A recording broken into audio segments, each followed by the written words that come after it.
saya ingin tegaskan hal yang sangat penting.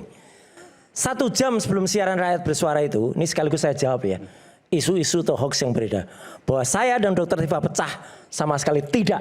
Kami menyatakan ya, tidak ada yang pecah sedikit pun. Saya dan Dr. Tifa sangat saling membersamai, bahkan saya minta izin ke Dr. Tifa, Dok, mohon izin nanti hari Kamis saya nggak bisa datang karena masih ada pembuktian di pra peradilan. Demikian juga Dr. Tifa. Jadi tidak ada yang namanya pecah. Silakan. Bingung. Oke, ini tentang apa ya, pra peradilan? Pra peradilan dulu.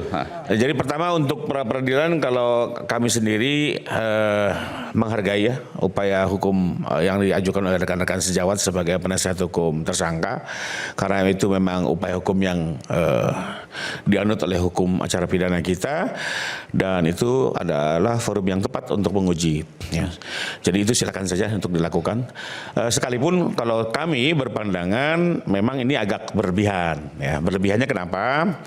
Pertama, karena biasanya seorang advokat itu mengajukan upaya peradilan itu untuk memastikan agar upaya paksa itu terhenti.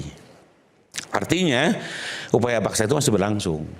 Sementara di perkara ini kan sebenarnya dengan dilimpahkannya berkas secara otomatis upaya paksa sudah terhenti. Tadi kan juga sempat dibahas itu, sesuatu yang sudah terhenti apalagi yang mau dicari ya. Kecuali oke, ada yang bilang wah ini hanya sekedar untuk mendiskreditkan, ada juga untuk lesson learn publik, itu ya semua pendapat boleh-boleh saja ya, dan kami hargai itu. Jadi menurut kami agak berlebihan satu itu. Kedua, kalau mempersoalkan soal penahanan, kenyataannya penahanan ini kan juga tidak berjalan gitu. Karena sudah dilakukan pembantaran, secara fakta pun tiga malam itu kan mereka tinggal di VVIP-nya rumah sakit. Tidak pernah di sel. Bukan bermalam di sel, jadi secara kerugian material kan masih dipertanyakan. VVIP rumah sakit. Loh katanya begitu, nggak tahu. Katanya di rumah sakit VIP atau apa gitu ya. Artinya secara material juga tidak ada dampak gitu ya. Lalu yang ketiga, kalau bicara ada penangkapan seperti Getpus PKI ya, kalau kata Bang Roy, saya kok kayaknya ini agak hiperbola ya. Kalau film itu kan saya dari SD nonton itu gitu ya. Ada yang dipopor senjata, ada yang diseret, ada yang dipukul. Kayaknya sih nggak begitu gitu ya. Bahwa penangkapan ya kami juga sering lah mendampingi klien dan ditangkap. Semua orang namanya ditangkap secara psikologis pasti merasa tertekan dan ruang geraknya dibatasi. Ya. Itu sudah memang seperti itu gitu ya. Dan menurut saya sih penangkapan di jam 7 itu masih dalam taraf wajar. 7 pagi? Wajar. Kadang ada penangkapan jam 12 malam. Ya. Ada. Dan itu nggak lagi tidur dibangunin apa itu melanggar HAM kan nggak juga. Jadi bahwa jam 7 Bang Roy belum mandi, belum sarapan ya mungkin karena mungkin memang seperti itu. Padahal katanya sudah sholat subuh. Buktinya Bu Tifa jam 7 udah cantik tuh. Udah siap gitu ya. Jadi ini kan tergantung lagi. Ujian. Orang masing-masing punya gaya masing-masing, itu tidak bisa menjadi parameter. Bahwa saya nggak mandi, saya nggak sarapan. Saya pikir itu ya nanti silakanlah majelis. Tapi ini kalau kacamata kami melihat ini agak-agak berlebihan gitu ya. Dan ini juga confirm apa? Buktinya hanya beliau yang melakukan pra, Bu Tifa enggak. Menjadi aneh gitu kan. Ada perbedaan upaya hukum ya. Terus juga perbedaan persepsi, contoh. Ya kan kami mencermati aja ya. Bu Tifa menggunakan rompi, Pak Roy nggak menggunakan rompi. Itu punya reason, punya alasan, punya tujuan. Termasuk hari ini juga upaya hukumnya berbeda. Saya dapat informasi terakhir dari Pak Katiri, penasihat hukumnya pun sudah berbeda. Nah justru kami, ya kalau kami sih buat bukan menjadi concern kami lah. Apalagi soal upaya paksa dari awal kami udah bilang itu kewenangan penegak hukum dan itu tanggung jawab penegak hukum. Ya, kalau dilakukan dengan amanah akan dilindungi, tapi kalau tidak amanah juga harus dipertanggungjawabkan. Makanya kami tidak mau masuk ke arena itu. Nah, cuma yang menjadi concern kami, kembali kalau kami pokok perkara, Mas Aiman. Dengan adanya pra, rupanya ada yang memanfaatkan ketentuan KUHP baru yang bilang memang dengan upaya pra maka terjadi penangguhan pemeriksaan pokok perkara. Dan ini sekarang sudah terjadi nih, terjadi jeda antara pemeriksaannya Dr. Tifa dengan pemeriksaannya Pak Roy. Dalam beberapa pra itu biasanya selesai 2-3 minggu dalam konteks tidak ditahan. Sehingga kemarin berpikir, waduh ini kalau berjeda sampai 3 minggu berarti agak jauh juga nih jedanya ya. Untuk Pak Jokowi juga harus 2 kali datang, ini juga selain merepotkan secara lawyer ada strategi litigasi gitu ya. Biasanya dengan cara Bu Tifa di depan, nanti Ibu Tifa yang pembuktian duluan, Ibu Tifa yang divonis, Pak Roy yang akan mengambil manfaatnya. Contoh, pemeriksaan saksi A di sana kurang sempurna, di Pak Roy akan disempurnakan. Pemeriksaan ahli A yang Bu Tifa di sana nggak bisa diperbaiki di Pak Roy. Jadi itu sebagai lawyer biasanya strategi itu. Nah, kami sedang mencermati apakah ini bagian dari strategi itu. Itu sah-sah saja ya. Tapi kami akan tentunya menjaga agar tidak merugikan kepentingan saksi korban gitu ya. Jadi justru kami melihatnya kacamata itu. Kalau pra monggo kerso silakan aja. Tapi terkait dengan pokok perkara kami sedang terus melihat apakah kecurigaan kami benar adanya. Tentunya juga kami sebagai lawyer memiliki strategi juga dan kami akan berkoordinasi dengan pihak kejaksaan. Gimana? Jadi ini kenapa kemudian pengacaranya Mas Roy dan pengacara Dr. Tifa itu berbeda? Ya, ini ada beberapa fakta yang kita lihat ya. Ada perbedaan satu pra tidak pra. Kan jadi kan dari awal tadi satu pra peradilan, satu tidak pra saya bilang peradilan. ini berlebihan. Nah, ternyata pandangan ini kan lebih kurang juga Bu Tifa tidak melakukan pra. Oke. Ya mungkin pemikirannya sama juga.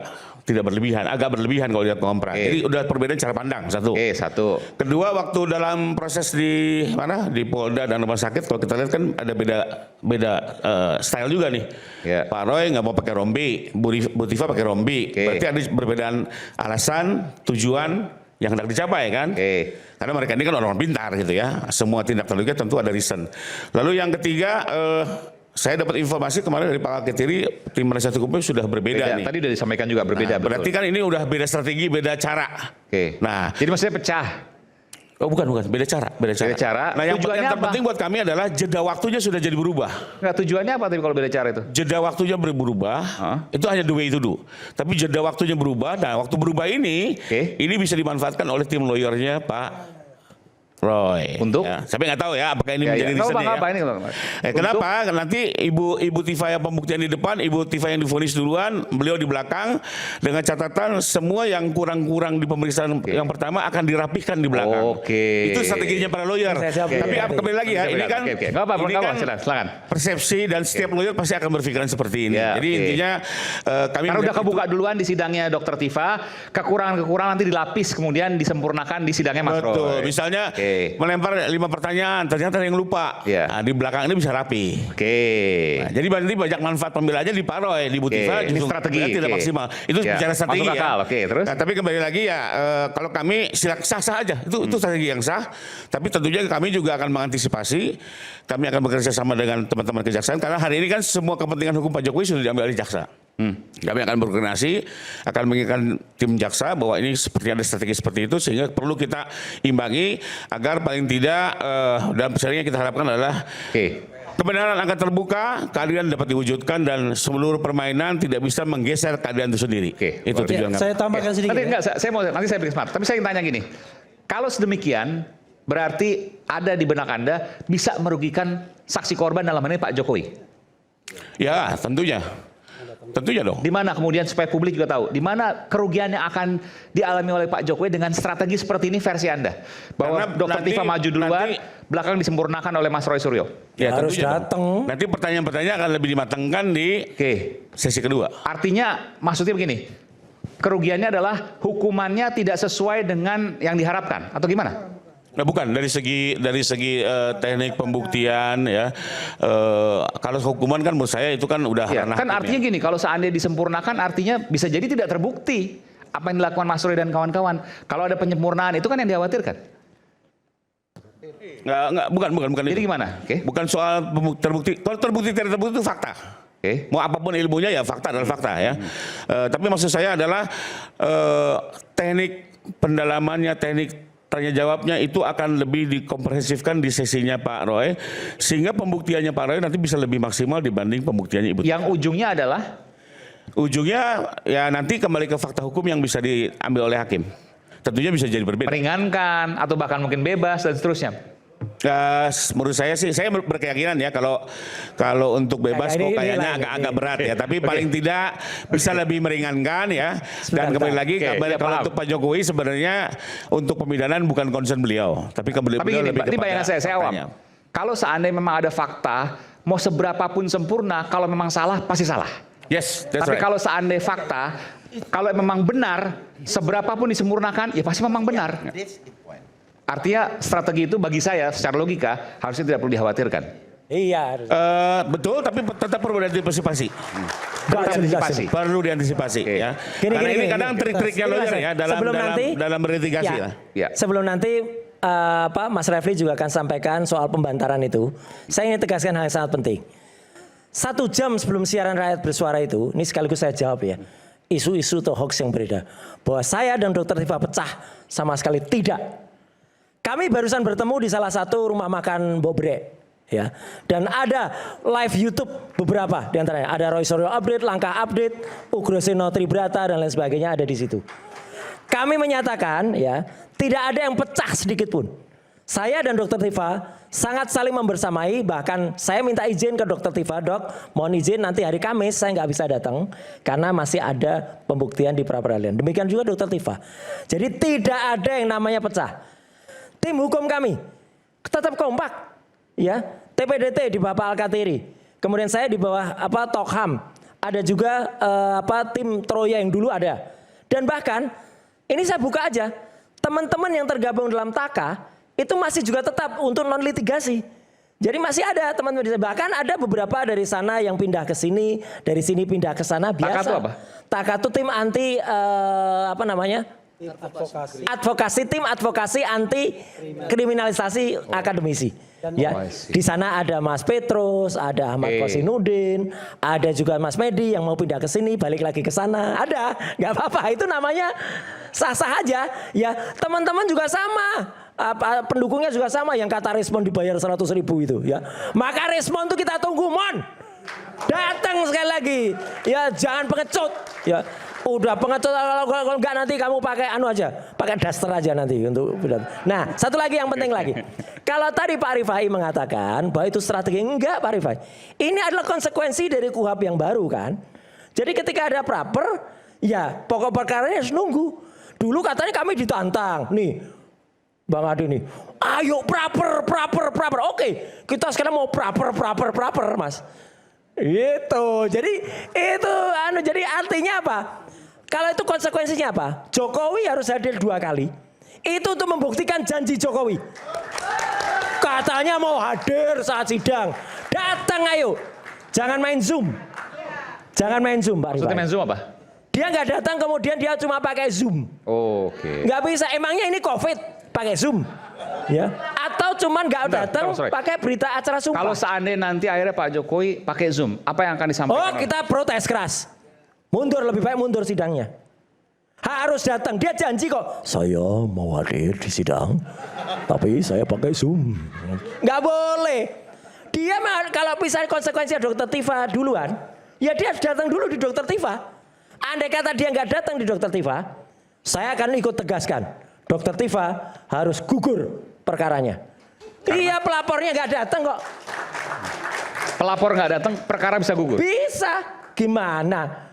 Iya, pemeriksa pelapor utama nggak datang. Terus misalnya Jokowi pilih, datangnya cuma di saya. Lah itu kan dia berarti pilih-pilih. Mana katanya nggak pilih-pilih. Tapi kalau dia datang ke tempatnya Dr. Tifa, terus nggak mau datang ke tempat saya, ya saya harus gugur juga. Perkaranya kita makamkan di Kalibata sana, gugur pahlawannya. Gitu loh. Jadi ini memang konsekuensi dari aturan.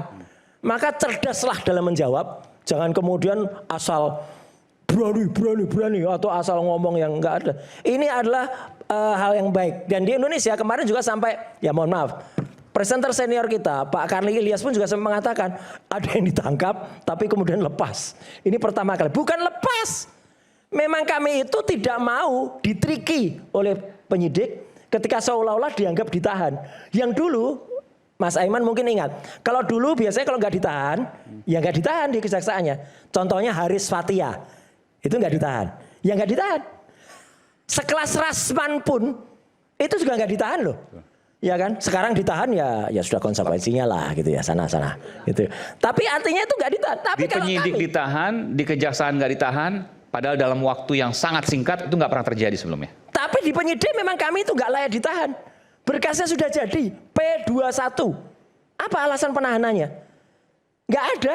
Dicari-cari saja alasannya. Sampai ada drama yang kedua, yaitu ketika malam-malam di rumah sakit jam 10 malam kami mau dibawa kembali ke rutan, ya, kamu mau dibawa ke Tahti. Ini kan jahat banget ini.